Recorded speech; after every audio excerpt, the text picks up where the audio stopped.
اعوذ باللہ من الشیطان الرجیم، بسم اللہ الرحمن الرحیم۔ السلام علیکم ناظرین، میں ہوں آپ کا ہوسٹ ابو بکر اور آپ دیکھ رہے ہیں ابو بکر اختر پلس یوسف زئی چینل۔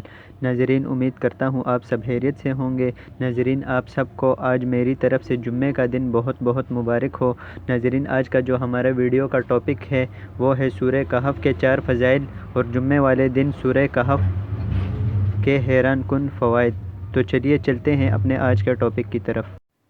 تو ناظرین، اس سورت کا نام ہے سورہ کہف اور یہ 15ویں پارے سے شروع ہو کر 16ویں پارے میں ختم ہو جاتی ہے، اور یہ سورت جو ہے مکہ میں نازل ہوئی اور قرآن مجید کے ترتیب کے لحاظ سے اس کا نمبر 18 ہے۔ تو چلیے ناظرین، ابھی میں آپ کو بتا دیتا ہوں کہ سورہ کہف کے 4 فضائل کیا ہیں۔ نمبر 1، حضرت سیدنا برا بن عازب رضی اللہ عنہ فرماتے ہیں کہ ایک شخص سورہ کہف کی تلاوت کر رہا تھا۔ ان کے گھر میں ایک جانور بندھا ہوا تھا۔ اچانک وہ جانور بھٹکنے لگا۔ اس شخص نے دیکھا کہ ایک بادل نے اس کو ڈھانپا ہوا ہے۔ اس شخص نے حضور اکرم صلی اللہ علیہ وسلم سے اس واقعے کا ذکر کیا تو آپ صلی اللہ علیہ وسلم نے فرمایا، اے فلاں، تلاوت کیا کرو کہ یہ سکینہ ہے جو تلاوت قرآن کرتے وقت نازل ہوتا ہے۔ صحیح مسلم۔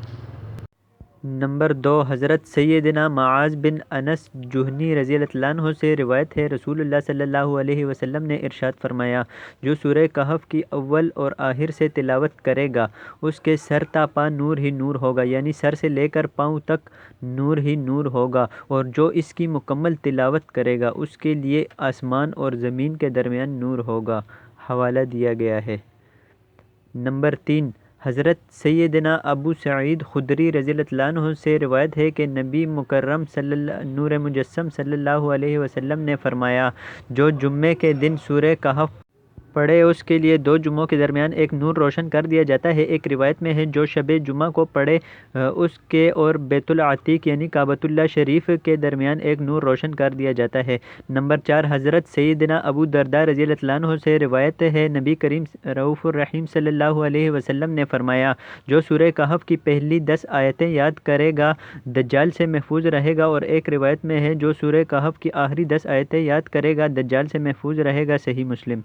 ناظرین، اس سے پہلے میں سورہ بقرہ اور سورہ ال عمران پر بھی ویڈیوز بنا چکا ہوں، تو ناظرین اگر ابھی تک آپ نے وہ نہیں دیکھی تو وہ بھی دیکھ لیجئے، میں لنک ڈسکرپشن باکس میں دے دوں گا۔